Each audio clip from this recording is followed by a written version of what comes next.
Afternoon. I'm Senator Steve Saland, and I'm a former president.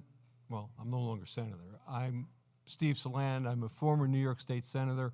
I chaired the Senate Education Committee and the Children and Families Committee for a total of 16 years and served as the president of NCSL a number of years back. I also, on behalf of NCSL, co-chaired the NCLB task force that was created, No Child Left Behind task force. I see one of our members that was created when that issue came to the forefront. Today's session examines the importance of reading proficiently by the end of third grade and what we can do as legislators to increase the likelihood that children meet that goal. First, we will hear from retired Air Force General who will appropriately provide the call to action. We will then move to a panel discussion with national experts, followed by questions from the audience, and I'll come back to that in a minute. The session will be streamed live on the web with the help of our friends at the Ohio channel. Keep in mind that the camera will be live throughout the session. The session can be viewed live both on NCL's website and on the Ohio channel website. An archived version of the session will be available on NCL's website as well as on NCSL's YouTube channel and at the Ohio channel website. Before I introduce our initial speaker, Major General Mark Music, just some ground rules. We're tightly scripted here. We have to vacate this room at the end of this program for yet another program. Brevity, succinctness will be the rule of the day, I would hope, particularly when we get to the question and answer period where you'll be invited to engage whomever it is that you would like to engage on the panel. Got a great distance to travel and not a lot of time within which to do it. So with that, what I would like to do is introduce Major General Mark Music, representing Mission Readiness, a nonpartisan, nonprofit national security organization led by more than 350 retired generals and admirals calling for smart investments in America's children. Now, the General also works on behalf of veterans in his state of Nebraska, spearheading efforts there to assist veterans. He's the managing director of Prairie Ventures, a company working to expand and support telemedicine capability for the Veterans Hospital in Nebraska. He will offer a perspective that recent events only serve to emphasize and highlight. And with that, I'd like to invite General Music.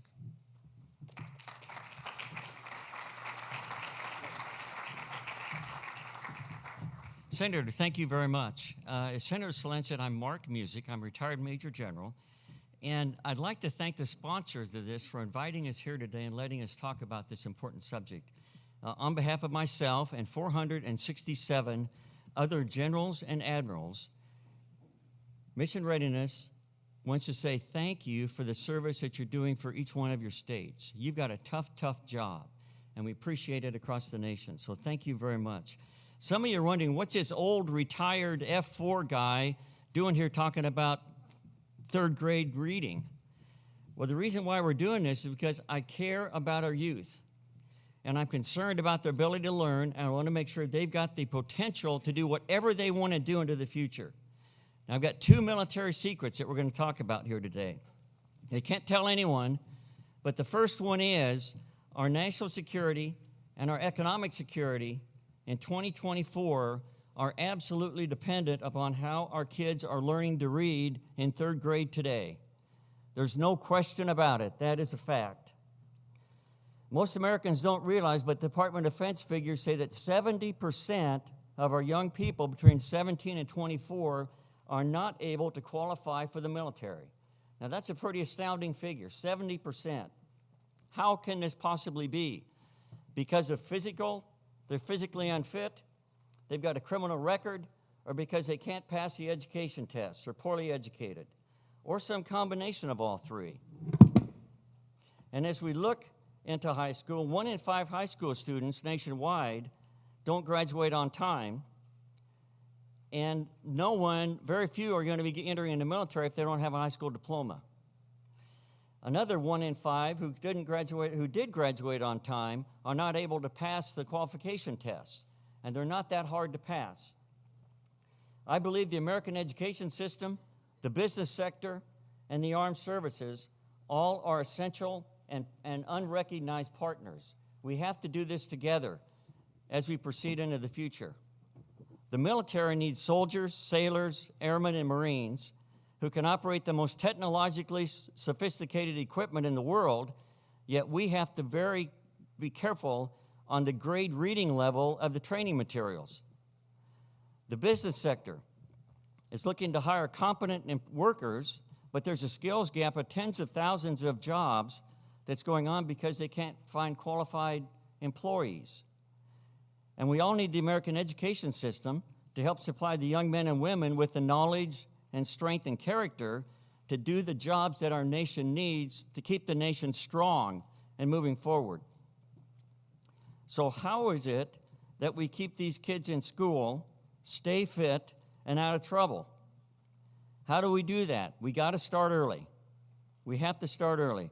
Research has shown that children who are not ready for kindergarten are less likely to be proficient in reading by 3rd grade.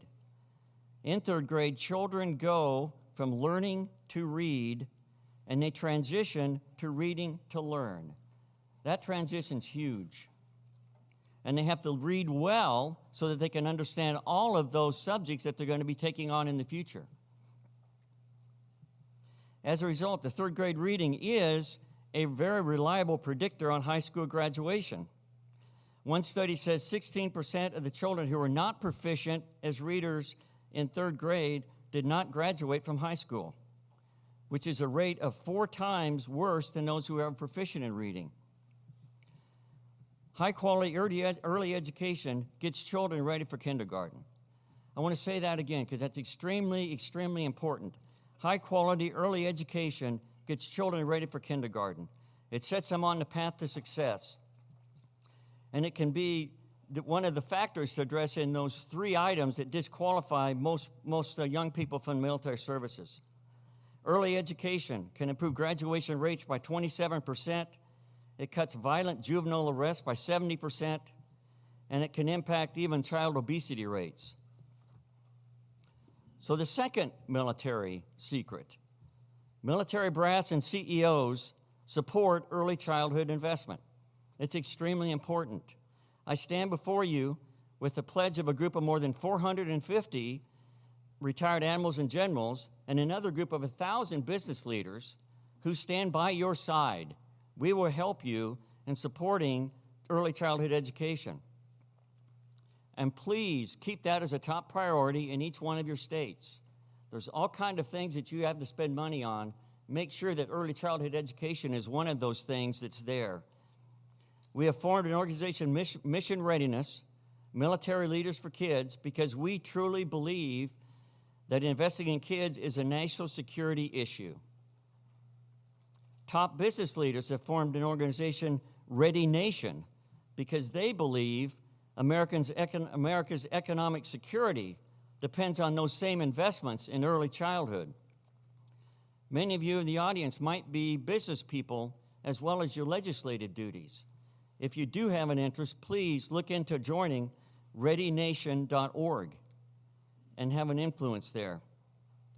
We know that unless we put the resources up front and especially help those at-risk kids who are from nurturing families and can get early education to care, they will care for our military, for our employers, and for our communities. And we will pay the price of having too many young adults unprepared to graduate from high school and do the work of the nation. I'm proud to add the voice of one old fighter guy to the greater community that's in this room today. And you have the power to improve the lives of children and Americans And as my friends in the Navy have said, when things get hard and life's challenging, all hands on deck. And we need each and every one of your hands along with our hands to work together so we can ensure that every child in this country is reading to learn by the 3rd grade. Reading to learn. Thank you very much for being here today. Thank you for the opportunity for say these few words. And I'd like to turn now the mic over to our esteemed experts on this subject. Thank you very much.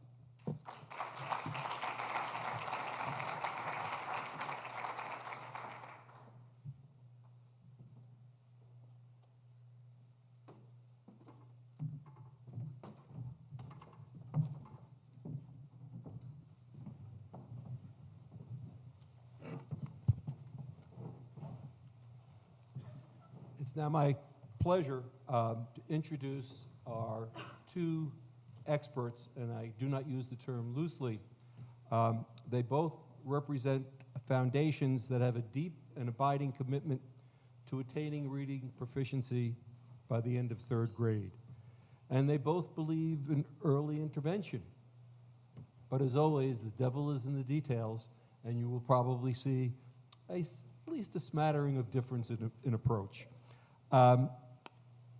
This should be easy, but to my far right, your left, is Carrie Miller.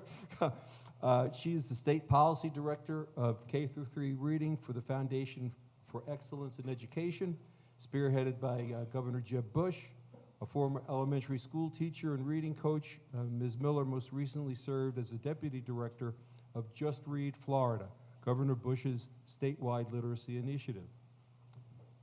Seated to my immediate right is Ralph Smith, and he is the Senior Vice President of the Annie E. Casey Foundation and Managing Director of the Campaign for Grade Level Reading, a nationwide effort to reverse the unacceptably high rates of low-income children in the United States not reading proficiently by the end of 3rd grade. Before joining the Casey Foundation, Mr. Smith was the Special Counsel, Chief of Staff, and Chief Operating Officer and Transition Director for the Philadelphia School District and taught law school. And with that, I would like to start our session off, our question and answer session, with a question to Carrie. Carrie, grade level reading, the grade level reading movement was born in Florida. Your work helped draw attention to the 3rd grade reading milestone. Would you please tell us about the Foundation for Excellence in Education and the Florida experience? Thank you. The Foundation for Excellence in Education is a nonprofit education foundation with, honestly, the ultimate goal to improve student achievement nationwide through implementing education reform agenda that's modeled pretty heavily off Florida, because Florida's had a great success over the past decade as it relates to improving student achievement, especially for our lowest performing students. Some of the work in which we do is we work with legislators and grassroots organizations to craft legislation based on effective education policy. One particular policy we obviously support is K-3 reading policy. And I think something that makes us a little bit unique is that if the legislation passes, we actually work with the state departments to implement those policies. It's something we have expertise in, and something I've got experience with, and so we help them implement the policy. So we believe in a strong policy, but we know the policy is only as good as its implementation, so that's something that we have a heavy focus on. One of the major policies that was enacted in 2002 in the state of Florida was the comprehensive K-3 reading policy. I actually taught at the time in which it was enacted. I was a 3rd grade teacher. But in a nutshell, the policy requires early identification of kids struggling in the area of reading as early as kindergarten, ensuring that those students are receiving the intervention services they need. K-3, any student identified struggling receives the intensive reading intervention services in which they need. And then retention as a last resort. Any student that is still severely struggling by the end of third grade and is in need of additional time, more time to give them the services in which they need to better prepare them for fourth grade, then retention is a part of the policy, and it's actually an essential part of the policy, and we'll talk a little bit more about that later. And it's not retention for retention's sake. It's retention with more intensive interventions, a different course of action. And again, we'll probably talk a little bit more about the details as we move forward. Thank you. As I noted earlier, you will have the opportunity to ask questions of our panelists, but we've got a little bit of work to do before we get there. Ralph, you've worked in the public school system and most recently with NCSL on working family issues. What is the mission of the Campaign for Grade Level Reading, and why is grade level reading important? Good afternoon. The Campaign for Grade Level Reading was formed by the Annie E. Casey Foundation as a collaborative of funders across the nation who wanted to respond to a report we issued in 2010. That report showed that 80% of low-income kids were failing to read proficiently, read on grade level, by the end of third grade. That was a devastating statistic for a number of reasons. One reason is that it hadn't changed in a decade. But what we know is that children who don't read at grade level by the end of third grade are more likely to be retained sometime in the next few years, less likely to succeed in middle school, and much less likely to graduate from high school. And for low-income children, that means an abject failure of any attempt to disrupt intergenerational poverty. So we came together as a campaign because this is not an area where we need a new demonstration project, where we need a new learning initiative. We know what to do. The question was whether we could mobilize the will to do to close the gap between what we know and what we do. The campaign, unlike what many people expect, we do not focus on reading per se, because we think the reasons why so many kids are not reading proficiently at the end of third grade, that reason is only partly in the school. And while we've got to continue to hold schools accountable for doing better with the kids they have and not the kids they would prefer to have, the fact of the matter, schools can't do it alone.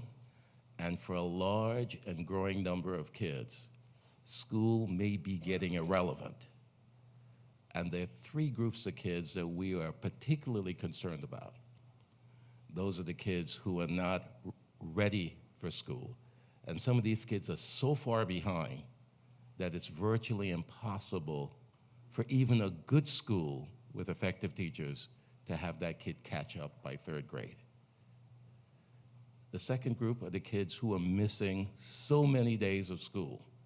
They're absent so often that it really doesn't matter if effective teaching is happening in the classroom because those students aren't there. And those students are not there, not just because of family functioning. They're not there because too many of them are out sick with asthma. Too many of them have oral health care issues.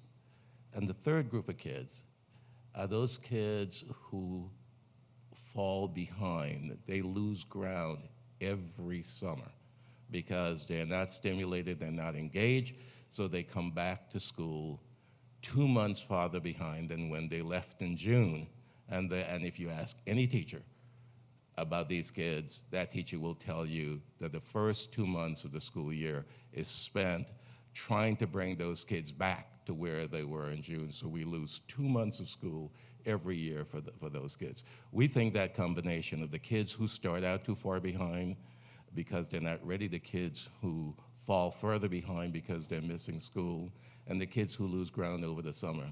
Since those are not necessarily separate groups of kids, in many cases this is the same kid, we think that the campaign can make a better contribution if we don't tell schools what to do, but we really mobilize the rest of the community to help schools by getting kids ready, getting them to show up, and taking care of them over the summer. And that is really what the campaign has been doing for the last 3.5 years. Thank you. I was going to ask what distinguishes your organizations, but I think the two of you in setting forth where you come from and what the goals of your foundations are, I think have aptly described those differences. Kari, what do you see as appropriate or critical state policy levers to move the needle on grade level reading? I think the way in which I respond to this is simply based on my experience and where we've seen success. And so establishing fundamental principles as it relates to how K-3 school systems should function is essential to ensuring kids are reading by the end of 3rd grade and ready for the more rigorous coursework come 4th grade and beyond. Some of the fundamental principles or levers, if you will, that would need to be established is the component that identifies kids as early as possible. Through how this is conducted in Florida and many other states that have adopted such a policy is through a simple screening assessment. They screen them within the first 30 days of school. They identify kids that may be at risk of reading failure or may be having some difficulties in the area of reading.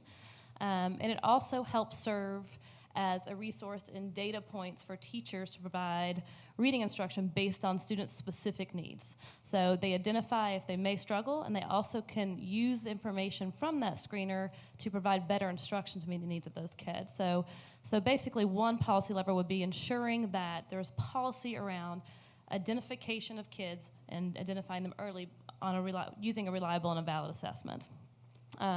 A second fundamental principle would be once these kids are identified that they are having some difficulty in the area of reading, that their difficulties are addressed immediately. One way to do that and ensuring that it's collaboration with the parents, notifying parents and working collaboratively to plan a plan of attack, if you will, as it relates to the intervention services that student will be receiving throughout the school year. So identify kids early, ensuring parents are involved from the very beginning and creating a plan, something tangible that's going to address those students' specific needs to catch them up with their peers.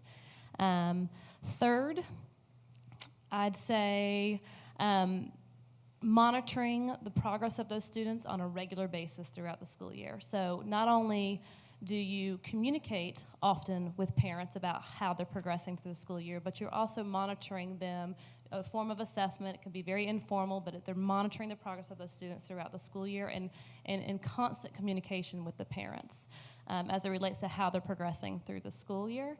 And then one of the last components is at the end of 3rd grade, if kids are severely below grade level, giving them the opportunity to have more time. There's a lot of research and there's a lot of questions about what are intervention strategies that work. There's not a silver bullet, but there's a lot of research that supports 4 things that makes reading more intensified. And one of the major things is giving them more time. Ralph alluded to that. Summer reading loss. They need that time to spend receiving reading instruction and intervention by a highly effective teacher. We cannot forget our teacher as it relates to their specific needs and ensuring that they're getting the instruction they need. They need more time. They are not at the level in which their general ed kids are or their average child that's reading on grade level. They're not there. The only way to do that is give them more time with an effective teacher with better instruction.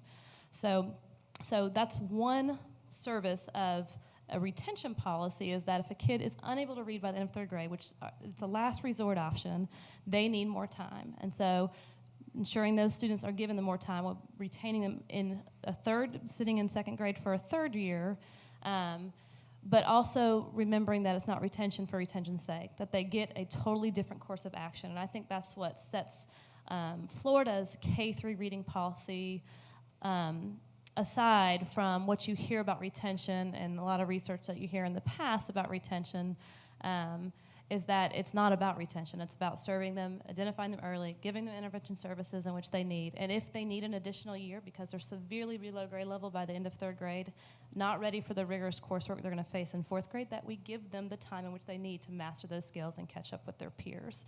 So the retention component is actually essential to the comprehensive K-3 policy that has been successful in Florida. Ralph, permit me to ask you the same question. What would be the policy levers that would be important to you or the campaign in terms of state actions? Yeah, that's really a softball question in the room with legislators, you know. It's a question you want to be asked. One, figure out where you're going to put a stake in the ground. And a stake in the ground at the kindergarten readiness assessment is a really good place. But not just a typical assessment, but really ask whether we have, and we meaning all of us, including and especially the teacher, will have enough information to customize an educational program that will respond to the needs of that specific child. So we need to make sure that we find out how ready that kid is, whether that kid has some health issues, some developmental issues, some social emotional learning issues. We should know, and we owe our teachers a fair shot at getting the information they need. So we need to put a stake in the ground to get that information when the kid comes in the door, not halfway into the semester and certainly in the second and third grade. We can do that as a matter of policy. We could do that as a matter of policy. Second, we need to look at attendance and stop asking the question about average daily attendance. Because if you can imagine, average daily attendance could be 90%. The question is, who fills out the 10 seats?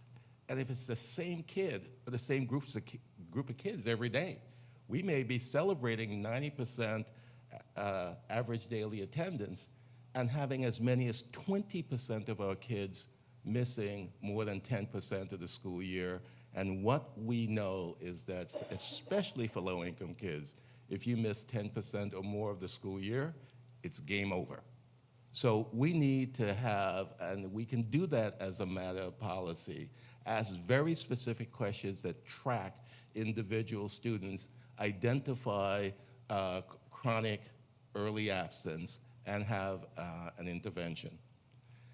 And then the issue of what happens at the end of third grade. And I know we're anticipating where we're going, but Carrie did, so I'm going right with her. And what you will find is between us, what we reject and is what you're often confronted with, a competition between two really bad ideas. One idea from one side is we continue social promotion as is. And the other equally bad idea is that we have kids repeat the grade they just failed. Those are two bad ideas, and we could do better than that. And what you're seeing, despite all the hoopla, which the press loves, what you're seeing is a real honest effort on the part of a lot of people to find a common sense middle ground, really to find common ground. And what you heard from Carrie is exactly the middle ground we're finding. We believe that you've got to invest in early education and early learning early. No substitute for that. You've got to invest in the early warning systems that will tell you there's a problem. You've got to invest in actively figuring out who the struggling readers are, and with active intervention and support for those struggling readers, which will involve promising, proven techniques, and which will involve their parents. And when you get to kids who are still not online at the end of third grade or not fully on track, we need to ask, how much more time do they need? And what Ohio tells us is that we can capture a lot of those kids if we give them an extra summer or two. We don't necessarily have to have them repeat a grade. For some kids, what they're going to need is more time into another year, and we don't necessarily have to have them spend the entire year. We can use split grades so that a kid could go into a 3-4, spend as much time as they need to complete the 3rd grade, and maybe accelerate the 4th grade and go on to 5th grade. If we can avoid the competition of 2 bad ideas, there's a lot we can do in the middle that would make a smart student promotion policy, and under it, a smart student advancement and smart retention policy. So I think in terms of what you can do as a matter of policy, there are a number of policy levers that can be deployed to really create population level change when it comes to students reading on grade level by the end of 3rd grade.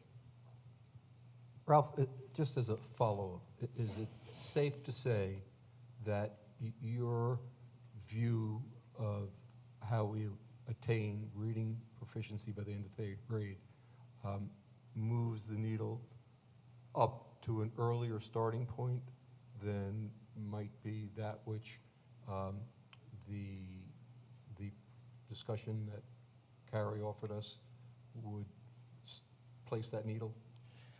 Let me not speak for Carrie, but one of the things I liked about Florida, Florida gets too little credit for what it did for kids before they started school. And if we backed up when we looked at Governor Bush's tenure as governor and we looked at what was happening in Florida, what happened below the surface was a whole lot of support for very young kids before they start school. That's the right direction to go. We are not going to solve the 3rd grade reading problem by starting in 1st grade. We've got to solve that problem at the very beginning. We can't have so many kids born unhealthy. We cannot have so many kids at 3 failing to thrive. We cannot have so many kids on the wrong side of the word gap and then think that somehow we're going to be able to spend enough and make teachers effective enough that they're going to do magic from K-3. Those of us who believe in magic may take some satisfaction in something else. I don't believe in magic. I think we've got to give teachers an opportunity to succeed, and we're not going to give teachers an opportunity to succeed with low-income kids unless we start much earlier than kindergarten. Carrie, would you like to comment, or? Yeah, absolutely. Actually, we're in full agreement as it relates to where we start with kids. The earlier you can start, the better off we are. In Florida, there is a pre-K program that started in 2005. And I think the mentality behind the reality of the pre-K program that started in Florida was it was a constitutional amendment. It was required to provide for all 4-year-olds in the state of Florida. So that came about 3 years after the K-3 policy.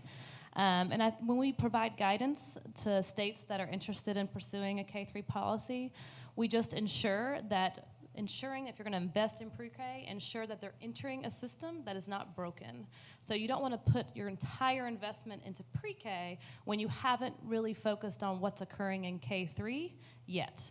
So considering it as a whole comprehensive component, you got to know what you're feeding your pre-K kids into to ensure the growth and progress they've made in pre-K continues K-3. The goal of pre-K is to ensure kids are ready for kindergarten. Pre-K doesn't get kids reading at 3rd grade level. K-3 system does. So the goal of pre-K is to ensure they're ready to learn how to read come kindergarten, and the K-3 system has to support that. So we are wholeheartedly in agreement as it relates to when. The earlier, the better you start. And then ensuring that the K-3 system you're feeding your students into is solid and of quality, so you're getting the investment that you put into your pre-K system.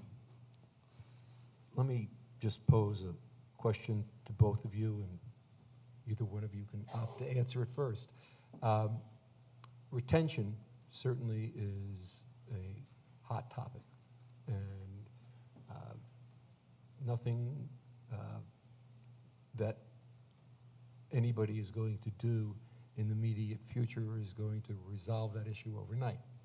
How would you deal with, and it means different things to different people, of course, How would each of you, through the organizations you represent, through the philosophy of policies that you support, how would you propose to avoid retention? I think you've already implied in your answers, but what is it that you would think would be appropriate means by which legislatures and executives, governors for that matter, could do that would lessen the debate and the emotion surrounding the issue of retention? When I was a kid, it was called being held back. My mother was traumatized when we had one of my children who was already in kindergarten be held back because his teacher said he wasn't mature enough to go forward. Graduated law school, was in the Manhattan DA's office, and is now a successful practitioner. But my mother couldn't believe it. So we have both probably alluded to this in our what we've already talked about prior. But again, the goal is not to retain any child at the end of third grade. That is kind of the hard line in the sand to say we want all our kids reading by the third grade, and this is what we're going to do about it, starting very, very early and ensuring these kids get the services in which they need. So it's a last resort kind of thing. But I think it's twofold for me in that retention is what is the accountability component of our K-3 system. And what I mean by that, I remember my principal always telling me what gets measured gets done. And this is kind of the measure. And this is the piece of this comprehensive K-3 policy in Florida that changed adult behavior. All of the adults in the school reorganized all their resources and to ensure that the most effective teachers were in the K-3 classrooms in the state of Florida. Resources were piled in, realizing that preventative services was going to be a better investment, one, but also better for kids in the long run as well. If we piled all the resources into the K-3 system, if you will, and ensuring the most effective teachers were in the K-3 classroom. So that retention component, the accountability component, is what changed behavior of adults to ensure they do whatever it takes to ensure kids were reading on grade level by the end of third grade. So that's one reason I feel as though the retention component of the Florida's policy is essential it's a big piece of the pie, if you will. The second piece is there are kids at the end of third grade that are severely below grade level. That is, we don't want that to occur, but the reality is there are kids by the end of third grade that are severely below grade level. They need more time. And so in the state of Florida, that more time is letting them be in third grade again, but getting a completely different course of action. Some of the examples of what they would get is, one, that we know research supports, more time with reading instruction intervention to specifically meet their need, a lot more small group instruction, targeted instruction based on their assessments that they use to ensure that they're getting the services that meet their specific reading needs and getting the instruction in those needs.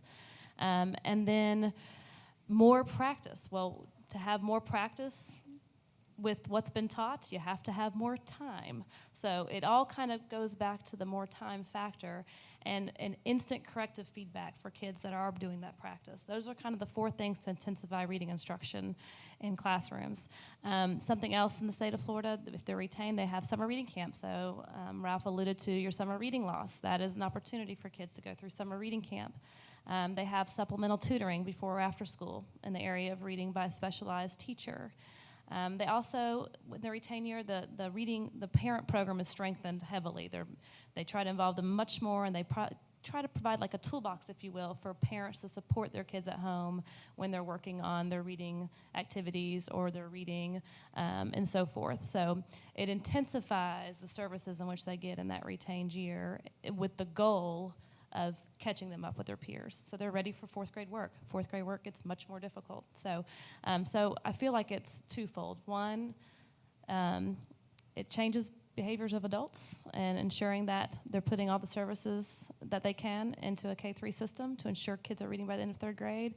And two, some kids need more time, and it gives them that opportunity with more time, with more intensive interventions. Since it is so clear that Carrie and I agree on the second, I'm going to go to the first. And that's where there's a high degree of discomfort. The notion of changing adult behavior by threatening to hold back kids is one that a number of folks find really highly uncomfortable, because it feels as if we're threatening to punish the kids as an accountability measure for the adults. And there's something wrong with that explanation, even, let me concede, even if there's some evidence that it works. There's something wrong with that explanation, and we have got to be creative enough. We've got to push ourselves hard enough to find ways to motivate the adults and to hold the adults accountable for student progress without threatening to retain students. That said, for those kids who need additional time, retention should not be off the table if what we're going to do is make retention an intervention to provide the additional support and time, and not merely have the kid repeat the grade the kid just failed. And it is that challenge that is the second sort of kicker in the debate, because for a whole lot of people, retention, it feels as if retention, the only cost is to the kid. And that is wrong. We should be willing to spend the dollars, invest the time and the talent to ensure that if we're essentially taking extra time from that kid, that we're doing what's necessary to make that extra time effective and to ensure that we kickstart that young child's career. And often in the heat of the battle and the debate over retention, kids get used as pawns by one or both sides, and we've got to back up a little bit. Kids should not be used to penalize adults, and kids should not be seen, and holding back kids should not be seen as a cost-free measure. And those folks who are for social promotion have to admit that we do children no favors when we pass them on to the next grade without the skills they need to succeed. As the general said, we need to make sure that when kids get to 4th grade, they can read to learn. And social promotion, which does not guarantee that, probably is as bad for kids as having them repeat the grade.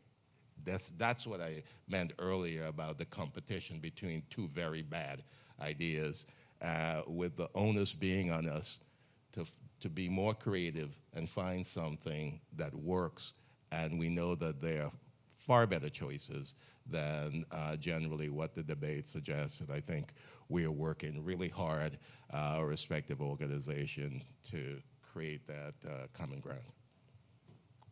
Thank you, and I'd like to follow up again on you both made reference to the importance of parental involvement.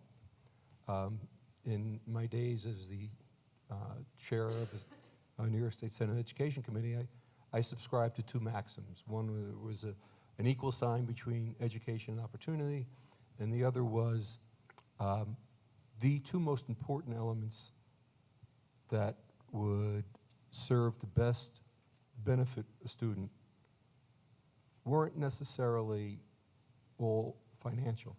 It was who was in front of the classroom, and was there a support system at home? And that latter was every bit as important as the former. What do you do to try and make sure there's that support system at home? Are there any proven programs that enable a parent who might otherwise be rather benign in terms of his or her child's education, that might inspire or encourage them to be more hands-on and more involved? Parent involvement matters, obviously. And so in the K-3 system, which I tend to talk more about just because it's my area of expertise, is that you have to you have to get the parent involved from the very beginning. And it's not always easy with our disadvantaged students. I think one strategy for teachers, if you will, to get parents of disadvantaged students more heavily involved is the first call home isn't about Johnny being disrespectful or Johnny misbehaving in a classroom. The first call home is I'm thoroughly looking forward to taking care of Johnny this year. I'm looking forward to teaching Johnny. I see so many great traits in Johnny. So kicking it off at the very beginning, making it a comfortable situation to where the teacher is excited about teaching little Johnny when he walks in the door.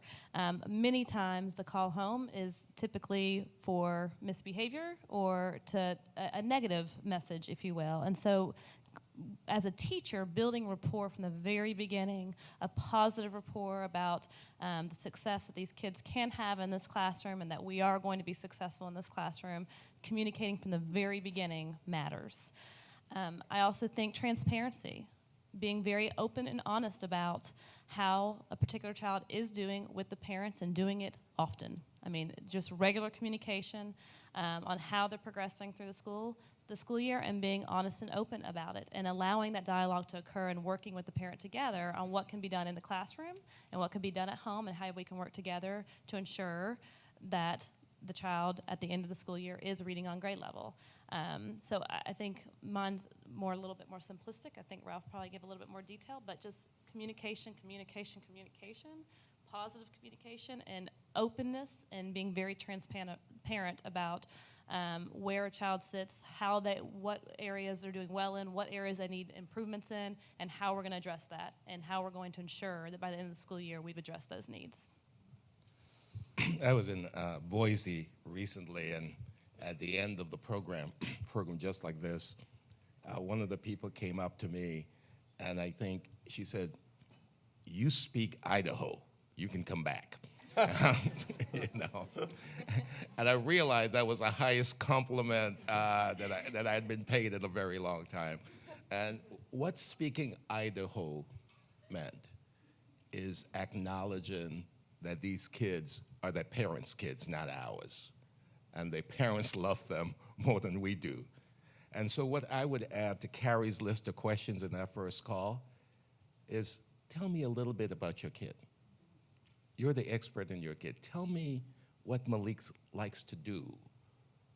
What gets him or her excited? You know, really communicating to the parent, not just, I'm going to teach your kid, but I want you as a partner in that. And I may know a little more about instruction, but you know a lot more about your kid.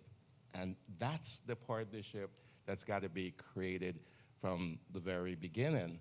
And then we've got to find ways to adjust school so that the issue of parent choice and parent voice doesn't become a political thing we use when we're talking about charters, but it's something that happens within every school, every classroom, every day, where parents feel as if they have some choices about what happens to their kid and their voices matter. And right now, we don't organize schools so that parents feel as if that's real for them.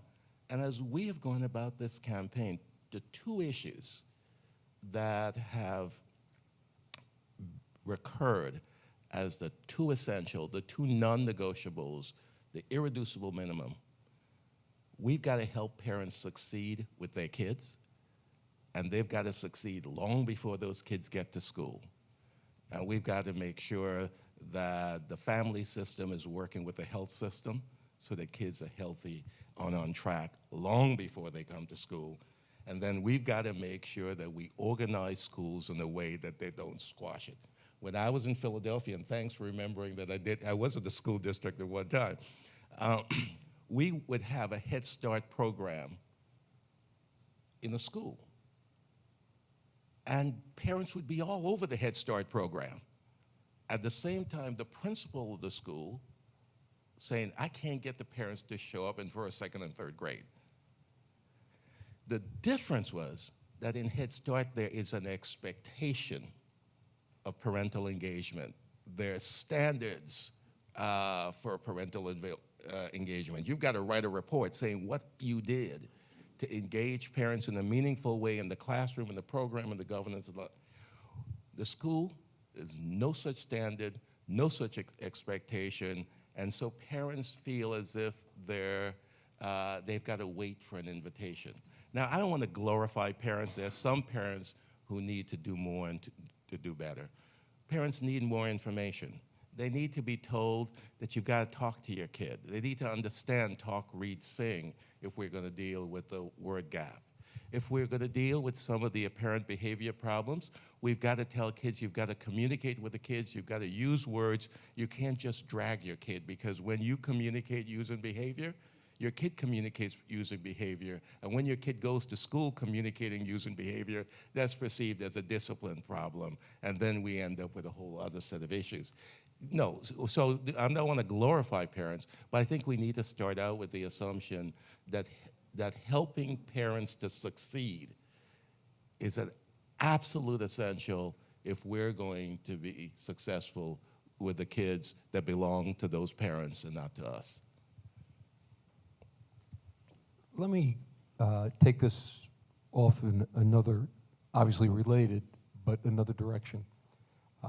There's no legislator here who doesn't know that whatever is in their respective budgets, the demand invariably greatly exceeds their ability to fund.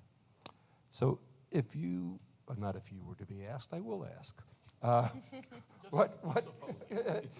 What interventions would you think would be the best investments or give you the best bang for the buck in dealing with helping children to attain third grade proficiency? We all would love to have that silver bullet, but unfortunately there is no such thing as a silver bullet. It just takes a lot of hard work. I understand there's no silver bullet. With highly effective teachers, and I can't state that more, that the teacher matters. And so all of these policies and all of these approaches, it matters that there's actually an effective teacher in the classroom to implement these policies. So the teacher matters, but I think I alluded to this already, but the research supports, as it relates to intervention, is not programmatic. It's more time, smaller group size, targeted instruction to meet individual student needs, and more practice, which means more time. So those are the things that are supported by research as it relates to intensifying instruction for kids that are behind. So there is, again, no program off the shelf that you can purchase. There's lots of great programs, but it takes a great teacher to implement programs and ensuring that it's based on the science of reading. So that's where I sit as it relates to interventions, as it relates to delivering for kiddos, the actual instruction that you're delivering to kids. That question sort of reminds me, and many of you have seen the 9-dot problem, and you've got to be able to create the lines without lifting the pencil. And what the 9-dot problem always does when you use it is says, we think within the box. If our goal is success for kids, and one measure of success is grade level reading by the end of third grade, the budget isn't simply how much money we're spending on schools. The budget is how much money we're spending on kids. Because one of the big interventions is getting kids to show up. And if we have kids who are missing 10% or more of the school year because of asthma and other respiratory challenges, then we should ask the question, how are we spending our health dollars? And what do we need to do? And if those asthma triggers are in the home, how are we spending our home dollars, and who's removing mold from the home? And there are lots of dollars on that side of the table. If the challenge for kids not showing up to school is oral health care, we may need to figure out how we're spending those dollars, and we may need in our respective states to say this is a problem.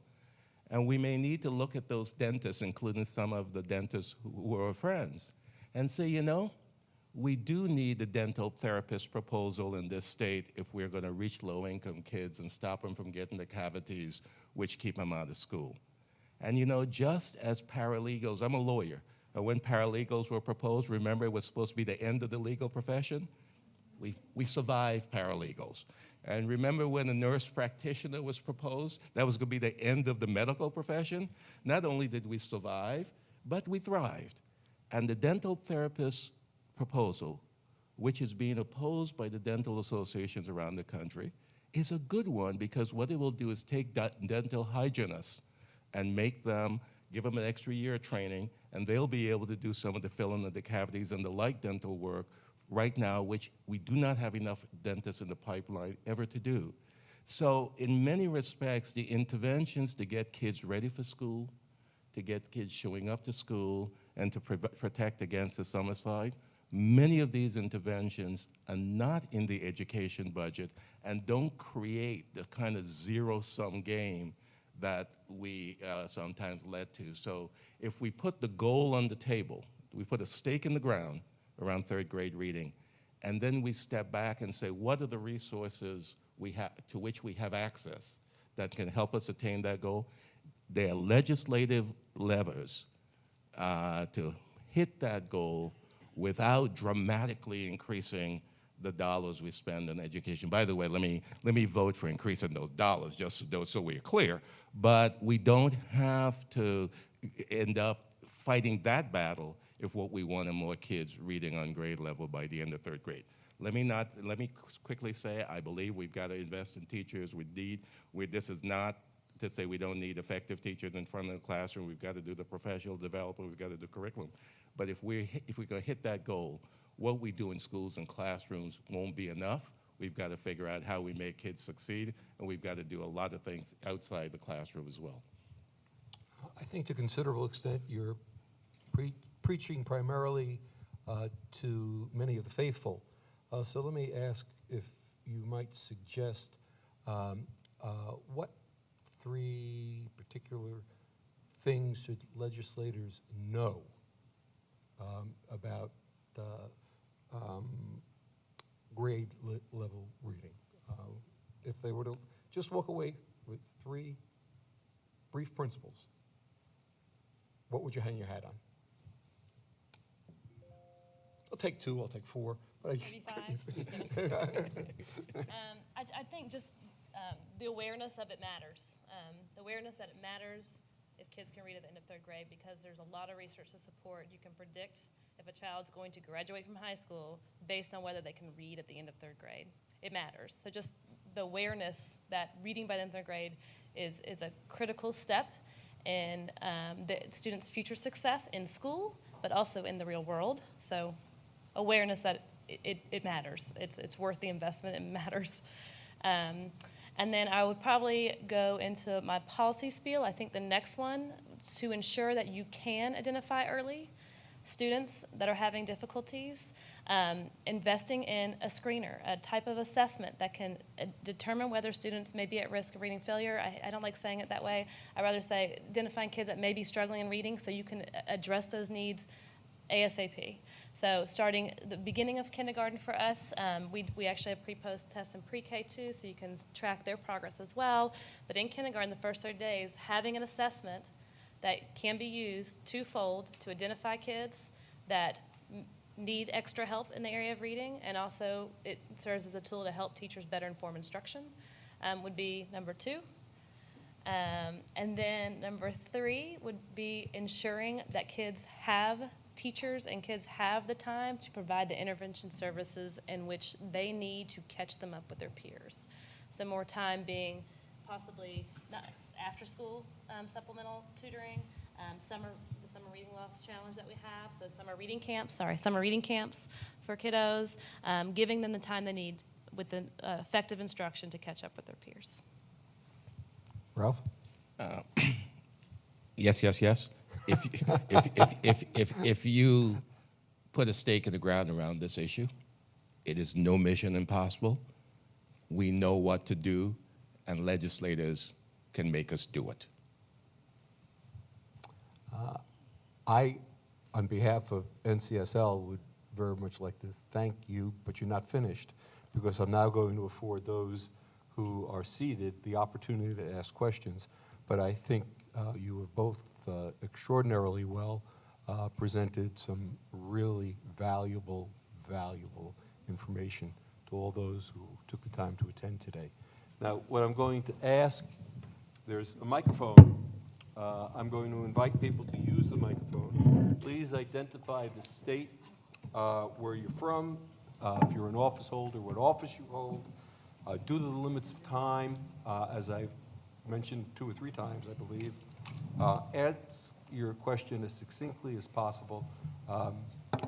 Having served for 30-plus years in the legislature, I know I was capable of saying in 10 to 15 minutes what a mere mortal could say in a minute. So with that in mind, if you exceed what I believe to be the reasonable amount of time, I'm going to summarily say next question. So please, go ahead. And I don't mean to be rude. Thank you so much for this focus. We really need this as legislators. I'm Senator Howard Stevenson from Utah. I chair the Education Appropriations Subcommittee. And both of you noted that we need more time. These students need more time in the actual practice of reading. And we have done it in Utah in a different way to add that new time. We give them a half hour a day in K-3 for a third of the schools have now deployed this, in front of a computer with individualized, personalized computer adaptive and interactive software that the kids scramble to go there because it's so joyful for them. And they are scoring so much higher. In fact, one principal, Ernie Broderick from Stansbury Elementary, 90% free or reduced school lunch. The other 10% were too proud to claim it. And 2/3 ELL. He said when we brought legislators and school administrators through that we have doubled our reading progress since we started using this software. And to know the effect of highly trained teachers using effective tools like this and not to provide it would be educational malpractice. And so now we're scaling it to the rest of the states. We also have a pre-K program in the home for low income and English as a second language children, where they go on 20, 30 minutes a day, and they are entering kindergarten. When they get assessed, the teachers often say, you know already everything I'm going to teach this year. So they have them read with the first grade reading group. This is success, and we hope that your 2 groups will come and look at what we're doing. We have third-party evaluators who hold them accountable to make sure that it's not just the schools that are claiming the success. So we invite you to come and look at how we have extended the time of reading in a very efficient way. I'm sure they appreciate your invitation, Senator, but I don't think you have a question. All right. That's the question. I guess the question is, the elephant in the room for me was, why is digital learning wasn't part of this presentation? Because for us, that is what has made the difference. Would anybody care to address? Yeah, I don't think it wasn't excluded because we don't agree that it can help. It absolutely is something that should be leveraged, especially for what we're talking about, more time. And also, a lot of technology programs are customized to meet the needs of individual kids. It actually has a screener built in to where they identify where they're struggling, and then they provide lessons and so forth that are specific to that particular area. So absolutely, 100%, we should leverage technology to support us in providing the more time in which our kids need, and targeted instruction to meet those needs. I remember you at our national summit last year. I remember your face, and I remember you talking about your pre-K component. I literally just read that policy most recently as it relates to your pre-K program. So fantastic. That's exciting. By the way, NCSL Chair Kurt Bramble has invited everybody to come over to the Hilton from 4 to 6 to see a presentation on Utah's digital learning tools for the early readers. So we invite any of you to come. Well, I will be in Utah September 18th and 19th, and I want to look you up because I want to go see that. Please. It will be in the Rochester room in the Hilton. Thank you so much. Thank you. Well, good afternoon. My name is Vincent Orange. I'm an at-large council member from Washington, D.C. And first and foremost, let me say I agree with just about everything that the panel said here today. I do believe that the stake in the ground should be when a person is 3 and 4 years old, and you like Carrie has indicated, that in the pre-K system, get them ready for kindergarten, make sure they're going into a good system where the ultimate goal is they're reading independently upon entering the 4th grade. In my view, the assessment may be just the child may need a pair of glasses, can't see the words on the book. The child may need a hearing aid, can't hear what the teacher is saying, so that early identification to put them to give them the proper foundation to move forward. But my question here is, it's been stated that if a kid cannot read independently upon entering the 4th grade, that more likely than not, the kid will make contact with the criminal justice system. And I'm wondering whether or not you believe that our correctional system is a large part based upon who can read independently upon entering the 4th grade. I don't know if that takes us a little far afield. Well, no, there's actually a lot of articles and research that does indicate, and I think you maybe even speak better than this than I can, but that a lot of times correctional institutes and jail systems are built based upon whether students can read by the end of 3rd grade, because it's so highly correlated. So yes, I'm aware of some of that information, but I don't have a lot of information as it relates to that. But I have read a little bit about to where literally jail systems are built based on the percent of kids that can read by the end of 3rd grade, because it's a high correlation if they can't, that they have a very high likelihood of being in the jail. I may be mistaken, but General Music, did you make some reference to that in your comments? I didn't, but I think it's a very good point, because that early education is so important to get them on the right track prior to entering kindergarten. If they're on the right track prior to entering kindergarten, and they're good at it, they're ready for it, they're not behind, they're ready for it, their chance of success in life is huge. It's absolutely huge. If they're not on track in kindergarten, it's hard to catch up with that. And what happens is they fail in school, they have a hard time in school, they do something crazy, and they enter into our correctional facilities. And sad to say, but that's it. From a military point of view, honestly, the generals I represent, we don't care if they go in the military or not, but we want them to have the capability to do whatever career they want by the time they get to be adults, and that they're ready for that. And the money that we're talking about here is long-term money, because if we spend money up front, 20 years from now, there'll be a lot less money that needs to be spent in the correctional facilities. One way of getting to that question is just to put yourself in 4th grade. Imagine you're in 4th grade, and imagine you can't read. Now, we didn't say you are not smart. We said you can't read. And you look around, how do you assess your prospects for success going forward? And because you're probably smart, you're not heading towards success. So it's unsurprising that there's an upsurge in acting out behaviors in 4th grade, especially among the kids who are already having academic trouble. And what we see is those acting out behaviors get repeated, and they get repeated, and pretty soon it's quite more likely that that kid is going to end up in the juvenile justice system one way or the other. And that track, which begins with the recognition by the kid himself that this is not good stuff, that I don't have a future, really is what ends up being captured in the statistics later on that show that a significant number of people who are in the juvenile justice system, and an even higher proportion of adults who are in the criminal justice system, are very bad readers. There are some statistical correlations, but you don't have to know statistics to understand what happens to a kid once we say you can't read, and once the kid looks around. Because every message we have sent those kids until now is that you should learn to read, and reading is the key, and reading liberates it and whatnot. And we have now told that kid, you are a failure, And that kid's investment in his or her future, an investment in us, changes fairly dramatically. Now that I've been appropriately corrected, we have time for one more question, and we're on the verge of having to vacate. Okay, I'll be quick. My name is Ramesh Akbari, and I'm a state representative from Memphis, Tennessee. In Memphis, we have a 30% literacy rate.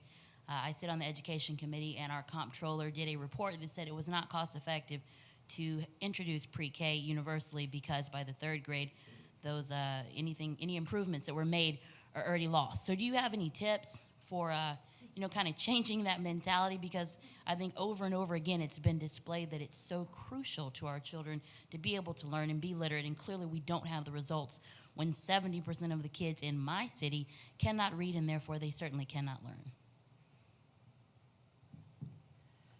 So one of the decision points that a state has to make, obviously money matters a little bit as it relates to pre-K.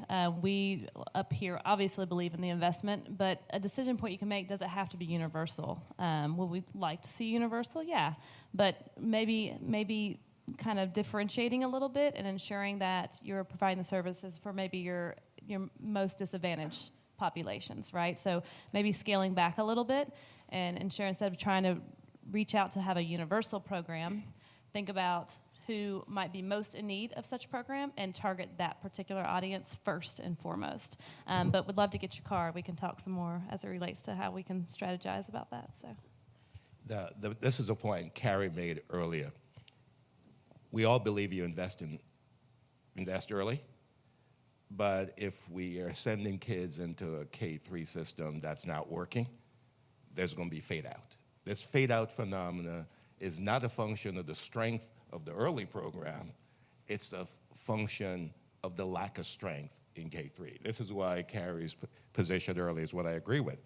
We can do the investment, but we've got to create strong school systems if we intend to see that investment pay off. Regrettably, I can't take another question. No question.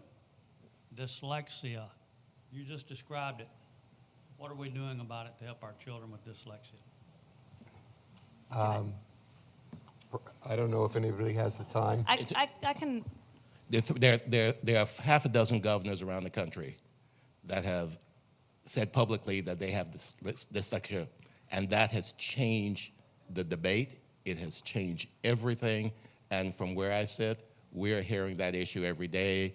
The Tremaine Foundation, a number of people are leading it. It's become a very big issue, and it's very much a part of what we're doing. Let me just conclude by thanking all of the panelists. I think they did an absolutely marvelous job.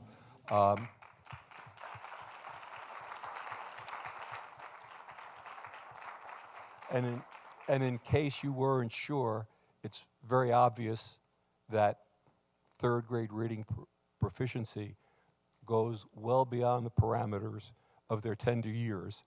It goes to what is in store for them in their future, where it is that they may wind up, what opportunities these young students may have, and where they will be on the spectrum of life. It's up to you as my former colleagues to do the best you can to take this and make it resonate. Thank you.